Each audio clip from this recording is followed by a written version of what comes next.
안녕하세요, 펄베이비입니다. 오늘은 여러분들께 책 한 권 소개시켜드리고 싶어서 영상을 찍게 됐어요. 제가 인스타그램 스토리에도 너무 공감 가가지고 이렇게 책 페이지를 사진 찍어서 올렸었는데 DM으로 물어보시는 분들이 꽤 있으셨어요. 바로 신영욱 선생님의 배우라는 세계라는 책입니다. 배우를 꿈꾸시는 분들과 배우 하고 싶어서 이제 관심이 많으신 분들, 배우가 아니더라도 예체능을 하시는 분들이 제 채널을 많이 봐주시더라고요. 공감하실 수 있도록 제 연기를 하면서 제 일상적인 고민들과 이 책이랑 같이 엮어가지고 한번 이야기 썰을 풀어볼게요. 이제 여러분들 주변에서는 연기를 하시는 분들이 많으신가요? 저는 인문계 고등학교를 나왔고 어렸을 때부터 제가 예술을 할 거라고 어린 시절부터 전혀 예상치 못했어요.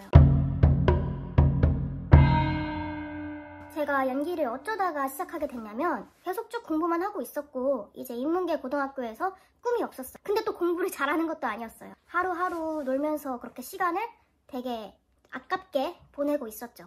이제 그러다가 유튜브에서 우연히 뮤지컬이 알고리즘에 뜬 거예요. 유튜브 영상을 보고 단순히 호기심이 생겨가지고 직접 보러 갔어요. 제가 궁금한 건 못 참거든요. 그래서 처음 보게 된 뮤지컬이 위키드라는 작품이에요.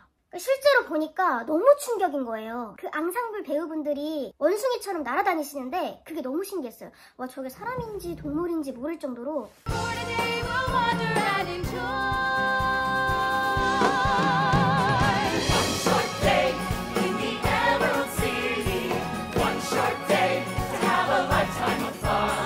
사실 저는 그런 무대의 화려하고 배우들의 빛나는 모습만 보고 연기를 시작했어요. 이제 배우분들이 공연 끝나고 박수를 받는데 그때 마음이, 제 심장이 너무 뜨거워지더라고요.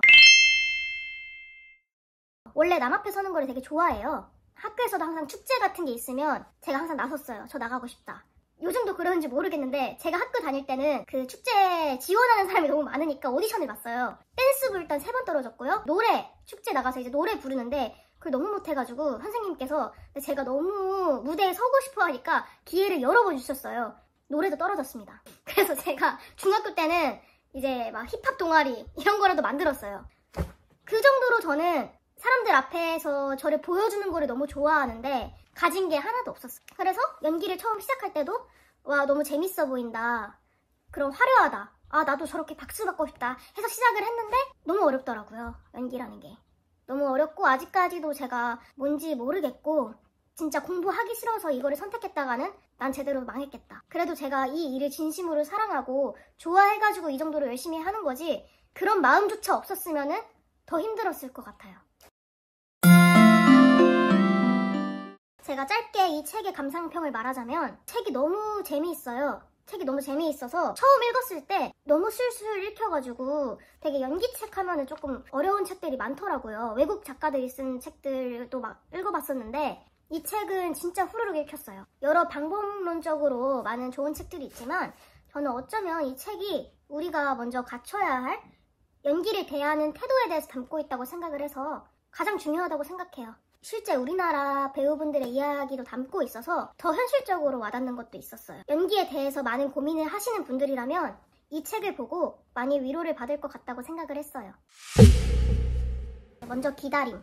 현재 제 상황이에요. 계속 연기를 하면서 제가 빛나는 때가 오기를 기다리고 있고요.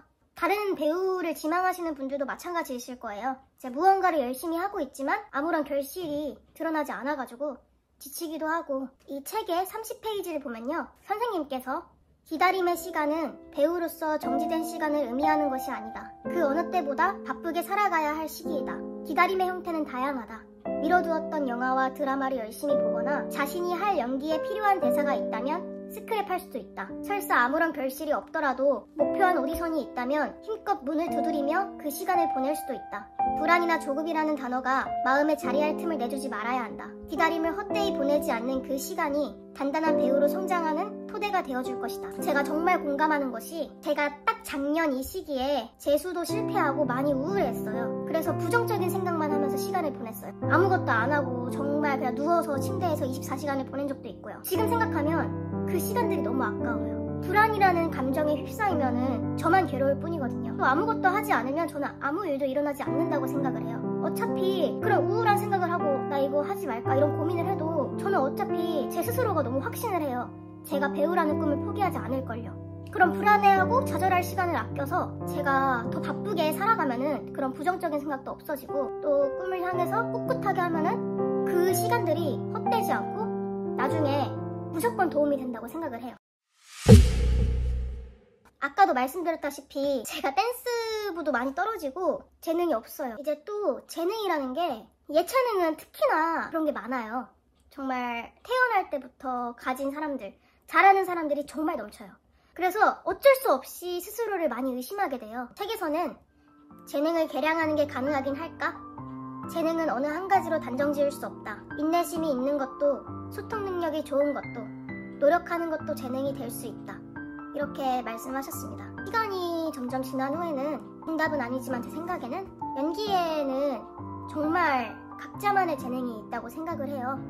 뭐 감수성이 좋은 것도 재능이 될 수 있고, 남들 앞에서 자의식 없이 자신을 막 표현하는데 부끄러움이 없는 것도 재능이 될 수 있고, 긴장하지 않고 차분한 성격이 재능이 될 수도 있고요. 책에서는 준비된 자에게 기회가 온다는 진부한 말처럼 운을 끌어당기는 것도 결국 노력이다. 기회가 왔을 때 잡을 수 있으려면 그 전에 수많은 노력이 뒷받침되어야 한다. 재능이 없다고 변명하는 대신, 운이 안 좋다고 운명을 탓하는 대신 노력이라는 재능을 이제 좀 개발해보는 건 어떨까? 이 말에 되게 위로를 많이 받았어요. 그래서 저는 과거에는 제가 재능이 없다고 생각했던 사람이지만, 현재는 나도 재능이 있는 사람이다. 나는 노력하는 게 재능이다. 그런 재능 하나는 타고났다. 이렇게 생각하고 열심히 달리고 있습니다. 예술과 돈. 고등학교 때는 잘 몰랐어요. 연기하는 게 너무 재미있고 너무 행복했어요. 연기를 할 때마다. 내가 나중에 어른이 되면은 내가 이렇게 연기만 하고 살 수 있다면 배에 좀 고파도 상관없겠는데? 이런 생각을 했어요. 배우분들의 인터뷰나 예술가분들의 인터뷰를 보면은 배고프고 힘들어도 알바도 막 투잡식 하면서 좋아하는 마음으로 버티고 있다. 원래 다들 그렇게 사는 거 아니야? 이렇게 생각을 많이 했는데, 제가 이제 성인이 된 후, 아직 저는 아직 어리죠. 아직 어려요. 아직 21살밖에 안 돼서 이런 현실적인 문제에 대해서는 잘 모를 수 있는데, 고등학교 때는 부모님 지원을 많이 받았잖아요. 학원비도 부모님께서 내주시고, 생활비로 용돈도 주시고, 먹고 싶은 것도 다 부모님 돈으로 먹고. 하지만 성인이 되고 나서 제 스스로를 책임지다 보니까 현실적인 문제랑 많이 부딪히는 거예요. 성인이 되고 나서 휴대폰 요금, 교통비, 생활비, 학원비 다 혼자서 부담하다 보니까 돈 버는 게 생각보다 많이 힘들더라고요. 왜 부모님께서 제가 연기하시는 거를 반대하시는지 조금은 그 마음을 이해할 수 있게 됐어요. 또 저희 아빠도 원래는 영화감독이 꿈이셨대요. 그런데 지금은 회사에 다니고 계신데, 왜 아빠가 좋아하는 일을 하지 않고 회사에 들어갔는지 그 마음도 조금 이해하게 됐어요. 아직 어려서 사회에 그런 어른들의 더 힘든 일을 겪지 않고 엄청 조금 겪었잖아요. 그런데도 힘들어가지고 돈을 벌면서 계속 알바하면서 생계를 유지하다가는 내가 이 현실에 지쳐서 혹시라도 꿈을 포기하게 되면 어떡하지?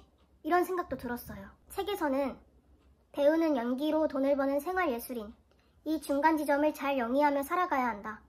둘 중 하나에 너무 치우쳐버리면 인지 부조화가 생기며 길을 잃기 쉽다고 말씀하셨습니다. 그래서 저는 제가 사랑하는 꿈을 포기하지 않으면서 또 현실적으로는 어떻게 먹고 살아야 하지? 물론 제가 좋아하고 제 꿈으로 돈을 많이 벌면 너무 좋겠지만, 제가 빛나는 시기가 오기 전까지는 현실적으로 어떻게 살아가야 할지, 내가 잘할 수 있는 게 또 뭐가 있는지, 앞으로 중간 지점을 잘 영위하면서 잘 갈 수 있도록 많이 생각하고 탐색하고 있습니다. 질투. 친구들은 모두 대학교에 합격하고 저는 떨어졌을 때 너무너무 사랑하는 친구들이어서 너무 기쁜데, 한편으로는 마음이 아팠어요. 되게 부럽고 비교도 되고. 하지만 저는 제 감정을 계속 부정했어요. 내가 너무 좋아하고 사랑하는 친구들인데 이거 되게 질투고 나쁜 감정이야, 이렇게 생각을 하고 이렇게 제 감정을 숨기고 축하만 해주려고 했어요. 저는 이런 감정이 잘못됐다고 생각을 했거든요. 하지만 책에서는 우리는 살면서 나와 남을 비교하기도 하고 혹은 누군가로부터 비교당하기도 한다. 경험상 질투는 나쁜 감정이 아니다. 질투의 대상을 깎아내리려 애쓰는데 시간과 힘을 낭비하지 않을 수 있다면, 질투심이 생겼을 때 마음껏 그 감정을 느껴보는 것도 나쁘지 않다.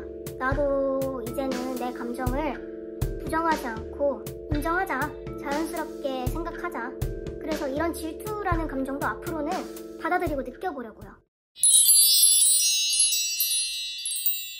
배우에게 사랑. 저희 연기 선생님이 떠올랐어요. 제 연기 선생님도 항상 얘들아 연애 많이 해봐, 막 많이 만나봐 이렇게 많이 말씀을 하셨는데, 연기할 때는 되게 경험이 중요하다 이런 말이 많잖아요.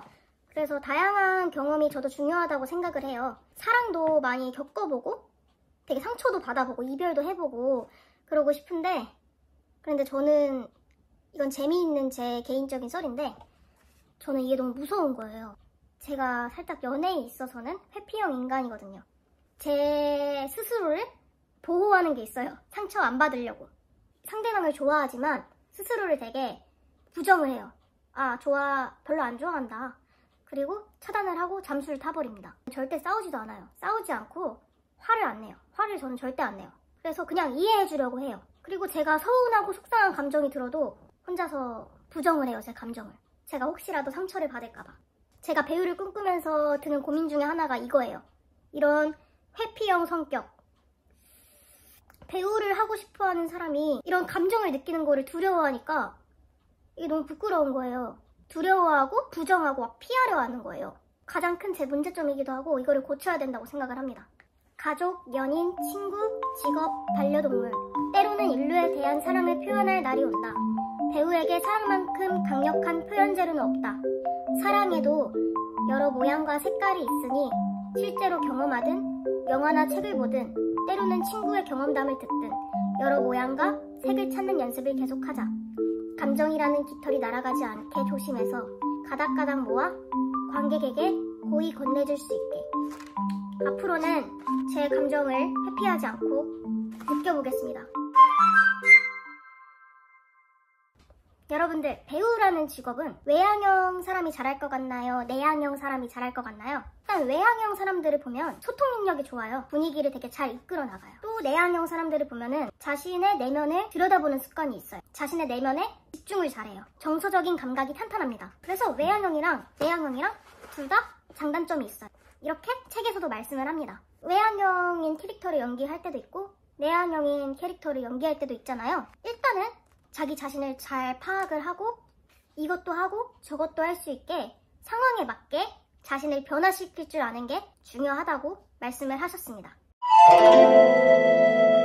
저도 연기를 처음 시작할 때 그냥 연기 정말 단순한 거 아니야? 나 잘할 수 있을 것 같은데? 그냥 연기 감정 표현하면 되는 거 아니야? 울면 되는 거 아니야? 이렇게 단순하게 생각을 했어요. 연기를 조금 배우면서 생각이 많이 달라졌어요. 연기가 정말 어려운 이유 중에 하나가 다른 사람의 인생을 사는 거잖아요, 제가. 지금 나도 내 자신을 잘 모르겠는데 어떻게 내가 다른 사람의 인생을, 그 삶을 살아가지? 책에서는 일종의 공부라고 말씀을 하셨는데 이 부분에 대해서 너무 공감을 했어요. 그 사람의 인생을 좀 더 차분하게 읽어보자. 앞으로는 좀 더 꼼꼼하고 집요하게 그 대본을 읽고 인물의 삶을 살아갈 수 있도록 인물에 대한 공부를 열심히 해보려고 합니다. 오디션에서 계속 떨어진다면 돌아보아야 할 것. 장르 편식. 네, 제 얘기입니다. 그동안 자신이 좋아하는 장르만 보고 그 안에서 대사들을 골라 연습했을 확률이 크다. 네, 저예요. 제 불합격 요인 중에 하나, 장르 편식이라고 생각을 합니다. 제가 그동안 하지 않았던 다른 대사도 서브 연기로 준비하긴 했어요. 하지만 결국에 입시장 안에서는 제가 가장 잘하고 좋아하는 장르의 대사를 선택을 했죠. 1, 2분이라는 시간 안에 제 자신을 보여줘야 되기 때문에 제가 가장 자신이 있는 거를 하는 게 맞다고 생각을 했어요. 정말 악독하고 끼부리고 이런 연기 자체를 도전을 피했어요. 하지만 앞으로는 이런 제 약점들을 80페이지에 선생님께서 약점을 무기로 만드신 사례처럼 피하지 않고 끊임없이 도전을 해서 제 무기로 만들려고 합니다. 또 선생님 사례랑 비슷하게 제 약점 중에 하나가 영화에 대해서 잘 몰라요. 뮤지컬이 좋아서 시작을 했고 뮤지컬이랑 연극은 한 달에 2번 이상 볼 정도로 그렇게 공연도 정말 열심히 보고 공부도 열심히 하지만 영화에 대한 지식이 부족해요. 그래서 이 부분에 대해서도 정말 반성을 많이 하고 연기하는 사람으로서 이것도 하나의 편식이잖아요. 뮤지컬, 연극만 할 거다. 요즘에는 경계가 많이 무너졌기 때문에 영화도 하고 드라마도 하고 뮤지컬도 하고 연극도 하잖아요. 영화를 정말 많이 보려고 합니다. 작년부터 제가 만들었던 노트가 있는데요. 제 독백집이에요. 드라마랑 영화 보면서 그 독백 같은 거, 감명 깊은 거 직접 여기다 써놨어요. 희곡도 있고. 확실히 이렇게 직접 찾아서 독백집을 만드는 게 더 애정이 가고 열심히 하게 되더라고요. 이것 때문에 영화, 드라마도 계속 보게 되는 것도 있고요. 130페이지. 10마디 대사보다 순간의 표정 연기가 의도를 더 잘 드러낼 때도 있다. 의도를 드러내는 방법을 영리하게, 날카롭게 익히자. 저는 말에 너무 갇혀 있었어요. 연기를 처음 시작하시는 분들은 공감하실 수도 있는데 말로 막 모든 걸 설명하려고 해요. 평소에 말할 때는 안 이런데 연기만 하면은 좀 말투가 이상한 것 같아서 그런 소리에만 온 신경이 가 있었어요. 우타겐 작가님의 산연기라는 책도 제가 인상 깊게 읽었었는데, 배우는 모든 신체를 활용해서 표현을 하잖아요. 소리뿐만 아니라 표정이나 아니면 신체적인 움직임, 연기란 행동이라고 말하실 정도로 그렇게 많이 강조를 하셨어요. 그래서 저도 이제 좀 더 신체적인 호흡이나 움직임에 더 집중을 많이 해보고 표정 같은 것도 더 예민하게 해보려고 합니다. 성격이 많이 둔한 것도 있어요. 좀 더 예민해지려고 하고 더 집요하게 관찰하려는 노력이 필요한데 아직까지도 이런 부분은 제가 부족하다고 생각을 해서 많이 고민하고 노력하려고 합니다. 172페이지. 에너지 관련해서 연기 선생님께 질문을 많이 했었는데 연극 대사를 이제 받고 나서 너무 안 들릴 것 같은 거예요. 선생님, 이거 근데 제가 대사 이렇게 하면 안 들릴 것 같은데 또 크게 하면은 진심이 안 느껴지는 거예요. 책에서도 마찬가지로 에너지란 단순히 힘있는 발성과 큰 목소리를 의미하는 것이 아니다. 작게 말해도 큰 울림을 줄 수 있는 것이야말로 진정 에너지 있는 연기다. 에너지 있게 연기를 해라 이랬을 때 소리적인 것이 에너지가 아니라 진짜로 진심으로 연기를 하면 아무리 2층, 3층 넓은 극장이어도 사람들한테 들리는구나. 이게 진짜 에너지라는 것이구나. 너무 신기해요. 실제로 공연을 보면서 그걸 느낀 적이 있어요. 배우분들이 소리 지르고 막 엄청 크게 말하는 게 아니라 작게 얘기를 하는데 다 들리는 거예요. 3층에서 보면 다 전해지는 거예요. 그 울림이. 너무 신기했어요. 또 제가 평소에 궁금해했었던 무대 연기랑 카메라 연기의 차이, 또 발음과 발성의 중요성, 또 배우 하면 이제 외모 관련해서 많이 궁금하시잖아요. 또 오디션이 만약에 두려울 때 그런 극복하는 마인드 컨트롤 같은 여러분들이 평소에 궁금하셨던 것도 이 책을 읽으면 해결될 수 있을 거예요. 여러분들, 제가 독서를 좋아하는 편은 아니고 연기를 좋아해서 어쩌다 보니까 연기 서적을 읽게 됐어요. 되게 많이 읽은 건 아닌데 집에 있는 거는 이 정도거든요. 이거 제외, 이거는 이따가 여러분들께 소개시켜드리고 싶어서 이 책 제외하고 다 이론서적이에요. 솔직히 말씀드릴게요. 이 책들 너무 어려워서 이해 안 갔어요. 이해 잘 안 가고 어려웠습니다. 오늘 추천드린 책 이외에 추천하고 싶은 책은 아까 언급했었던 우타겐 작가님의 Respect for Acting, 산연기라는 책 추천드립니다. 이 신춘문예 책 가져온 이유는요, 그 희곡 같은 거 찾을 때 이런 데서 찾아도 되게 좋더라고요. 참고하시라고. 또 연기 서적은 아닌데 제가 최근에 올렸던 영상에 댓글로 저한테 웃지마, 시가 떠오른다고 시 하나를 추천해 주셨는데 그 시를 보고 제가 너무 감명이 깊어서 시집을 샀어요. 그래서 이 댓글 남겨주신 분께 너무 감사합니다. 이렇게 좋은 시 추천해 주셔서. 바로 박노해 시인의 너의 하늘을 보아라는 시집인데요. 한번 읽어보세요.